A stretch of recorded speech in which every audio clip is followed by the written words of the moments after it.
Hey, Algebra, we're going to work on complex numbers here. This is going to apply a lot of old stuff that we've talked about. So if you're just checking in with this, not in my class, then you might have a few things to put together. All right. Bottom line is we've done radicals, we've done square roots, right? Radicals. And now what we have to do is understand that the square root of a negative, we've called it non-real. I've tried to stay away from the language of no solution, but it's just non-real. So it is imaginary. It's an imaginary unit. So we're going to go through a few things that we can talk about. So if we've been dealing with the square root of some number, see example here, square root of -5. Well, we can't do the square root of 5 anyway, so we would keep that. But the negative comes out as I.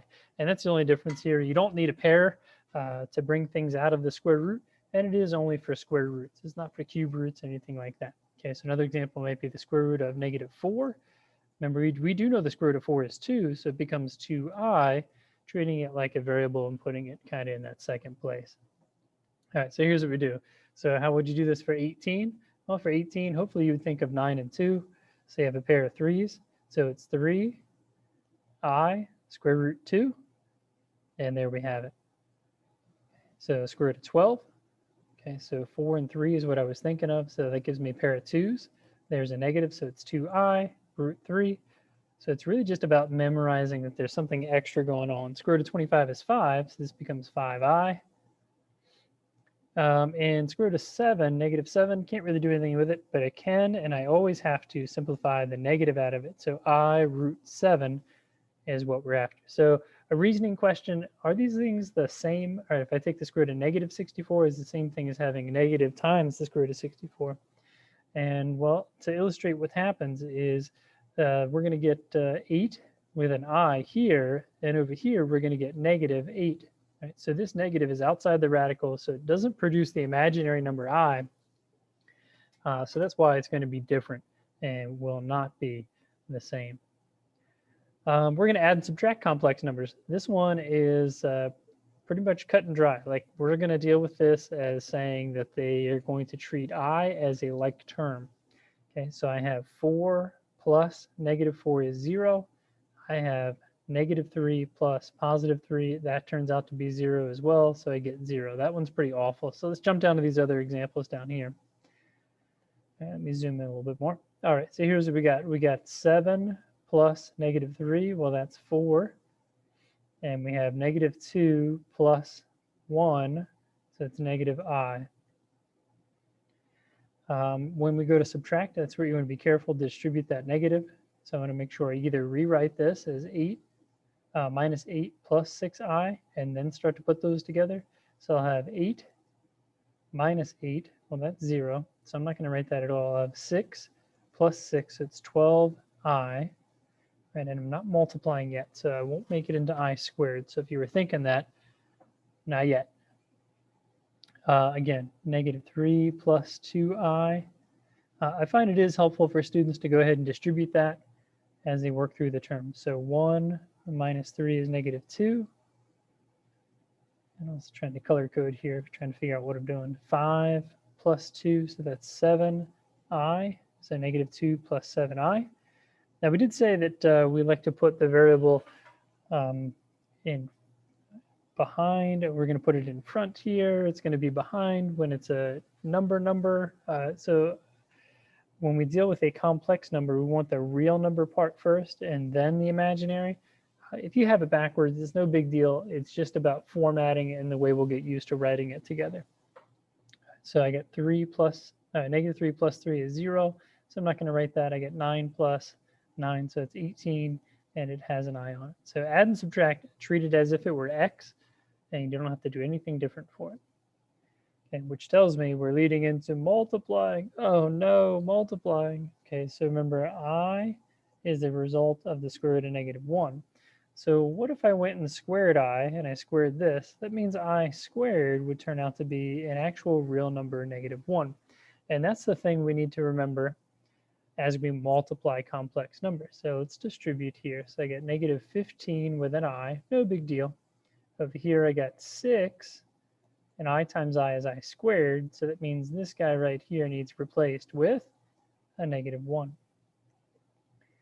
All right, so now I get 15I plus 6 times negative 1. And after we write this a couple times, you're like, I'm not writing all that again. And that's fine as soon as you have it. So negative 6 minus 15i becomes the result of multiplying 3i times this binomial. All right, now let's get up to foiling, right? We're going to FOIL first. Negative 4 outside, negative 8 with an I, inside minus 3 with an I, and on the end I got negative and positive, so negative 6i squared. All right, so we get a couple things we got to do here. I got like terms here, and I got to replace this with negative 1. So negative 4 minus 11i, that's the first thing. And if this is negative 6, negative 1, it becomes plus 6. Now I have like terms one more time, 2 minus 11i. All right, that was pretty quick. All right, so we're going to FOIL, using old stuff. We're going to combine like terms in the middle, like that's going to happen the majority of the time. And on the end, I ended up with I squared to replace that. All right, and once you do a couple dozen of these, right, your shortcut's going to be as soon as you see negative 6i squared, right, I'm going to cross this out and I'm going to change this sign. Okay, so that would have got me to this step right away. So I'm going to show you some of those as we get to it.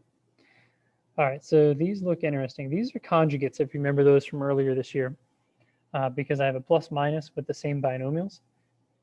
So the first sign, negative 6, negative, that's 36. All right, then we got plus 6i. I got minus 6i. Okay, so they're going to go.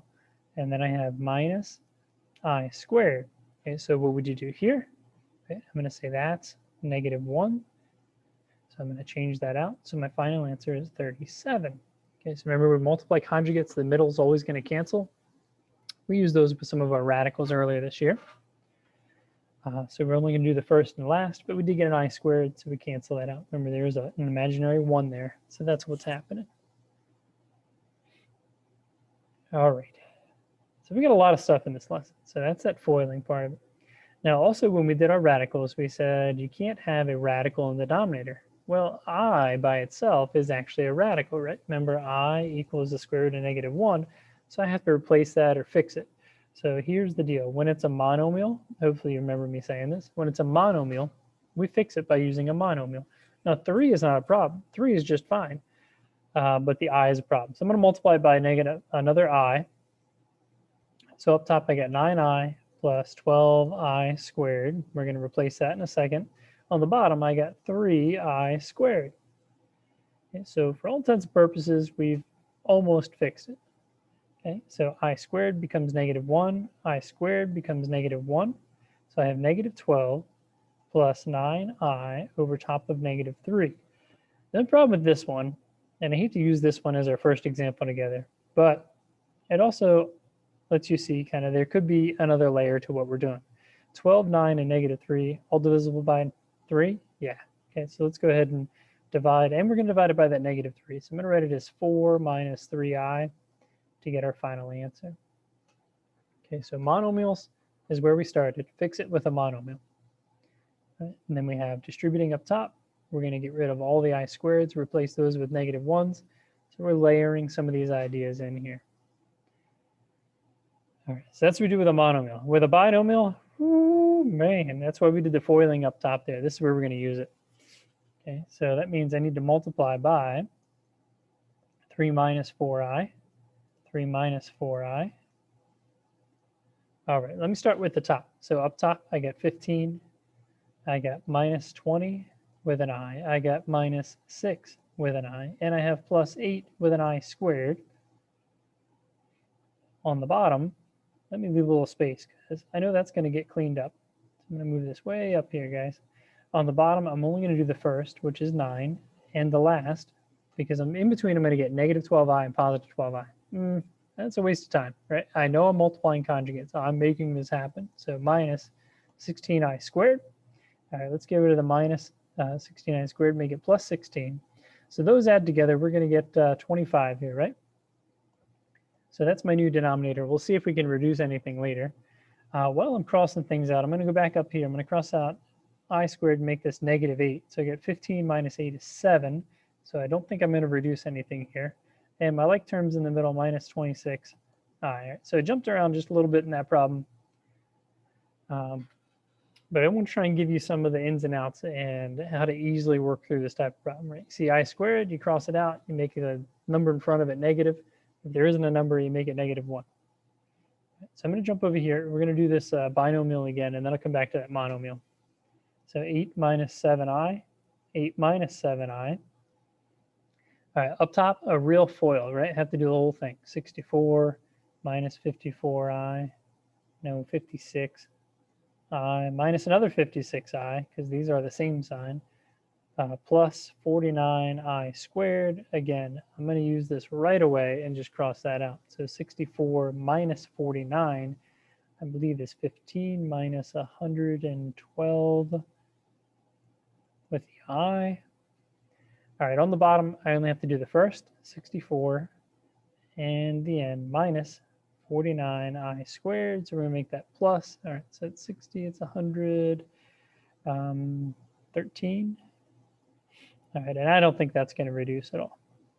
So we're doing 2 foiling problems. We have to introduce what we're going to use to multiply, right? And that's going to be that conjugate. Just change that middle sign. All right, I skipped over the monomial. Remember, 6 is fine. I just need another I, top and bottom. So we're using the identity property. So 4i minus I squared. So we're going to make that into +1. And it's over 6i squared. So I'm going to make that -6. All right, so what do we have? Let's turn some things around. We'll make it 1 plus 4i, and it's over -6. Right. Thanks to the 1, I don't have anything else I can do with it.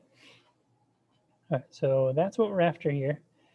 All right, so how does this have anything to do with what we were just doing? Now we can find imaginary solutions. So are there factors of 10 that add up to 3? No, because it would be, what, 11, 1 and 10, or 2 and 5 adds up to 7. Not going to happen. All right, I don't think this is the best candidate for complete the square because A is not 1, and if I make it 1, B is going to be awful. So let's go through the quadratic formula. I get -b plus or minus square root of b squared minus 4a and c, and it's all over 2a. So a couple things we want to make sure we fill in there. I get 3 plus or minus square root of 9. It's going to be minus 40, and it's over 4. Right? We get 10 times 4, 40. All right, 3 plus or minus the square root of -31, and it's over 4. All right, so what we've said so far this year is this is just going to be a non-real solution, right? It won't have any x-intercepts. But now we're getting to the point where we're like, you know what? I really want to know what the answer is anyway. So the only thing I can do with -31 is bring this out. So 3 plus or minus I root 31, and it's all over 4, becomes my 2 imaginary solutions. All right. So new definition today, and we're going to apply it into everything else you already know. Right. Treat it like a like term. You can FOIL. You can rationalize denominators. All right. This was a pretty heavy lesson, and we're going to take some time on this to get all this straightened out if you're in my class. If you're not, hey, thanks for tuning in.